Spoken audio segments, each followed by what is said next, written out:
Question 5 of the Chapter 11 homework says 500 milliliters of 0.170 mole per liter NaOH. You know me, I'm going to like to multiply those together right away and figure out moles. I'm going to take 0.5, 0.000 times 0.170, and I get an answer of 0.0850 mole. Again, I just multiplied those together, putting this into liters.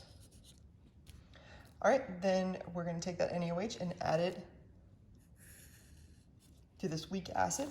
So again, I'm going to take 0.545 times 0.200 or 0.200, and I get an answer of 0.109 mole. So now we know how many moles of NaOH we're adding. We know the moles of a weak acid. All right, so for this situation, we've got a weak acid. So when we have a weak acid, your book likes to use HA, so I'll use HA, it makes sense. And we're adding to it this OH minus, this strong base. And then what's gonna happen, excuse me, is it's going to react, and you're going to get water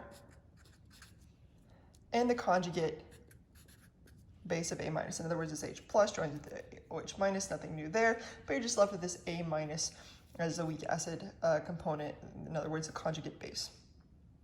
Okay, so if we think about what's happening here, initially we had 0.109 mole of this HA, and we add it to it again, 0.0850 mole of OH minus. Now keep in mind, OH minus is a strong base, whatever's going to react will react, and so we're gonna lose all of this, and all that can react will, and we're gonna lose, again, our change will be minus 0.0850 minus 0.0850. So then in equilibrium here,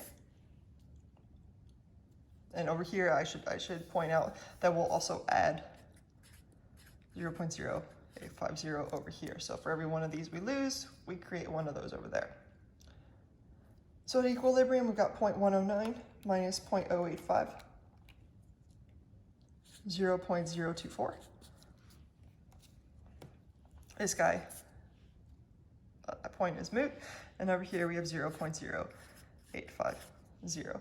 Again, this one is the acid, this one is the base.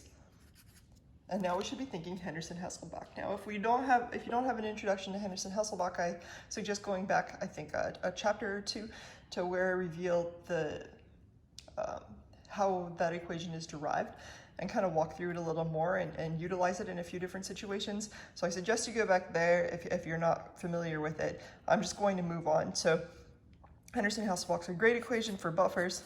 Anytime you have a weak acid in its conjugate base, you'll be talking about a buffer situation. So our pH equals pKa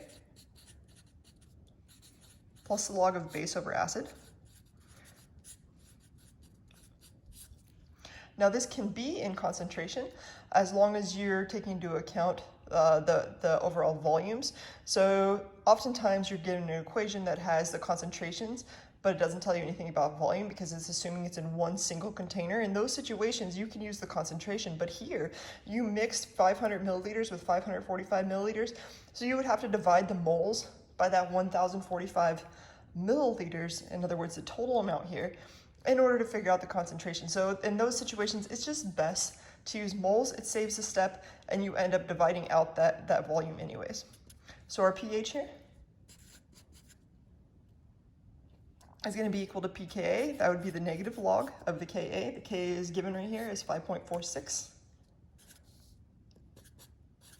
times 10 to the negative 5 plus the log of the base over the acid. Our base over here is 0.0850, and we'll divide it by our acid, 0.024. Again, those are moles. Those units cancel. We end up with unitless. Let's go ahead and break this down. If I take the pKa here, in other words, the negative log of that 5.46 times 10 to the negative 5, I get an answer of 4.263. Now what you should be expecting here, before we even begin and move on to the next situation, is that this would have been at our half equivalence point, this would have been our pH. But we added extra base. So when you add extra base, you should expect the pH to go up. So we should already be expecting a positive number over here. And let's go ahead and figure it out. If you added extra acid, you would have had a negative number. So we got plus the log of 0.085 divided by 0.024. And that does in fact give me a positive number of 0.549, telling us that the pH is actually going to go up, is I guess what I was getting at, if that wasn't clear. So now I'll add those two together, and I get an answer of 4.81 as my pH. So, hope that helps. Good luck. Practice buffers if you didn't in the previous chapter where we actually go over buffers. Have a good one.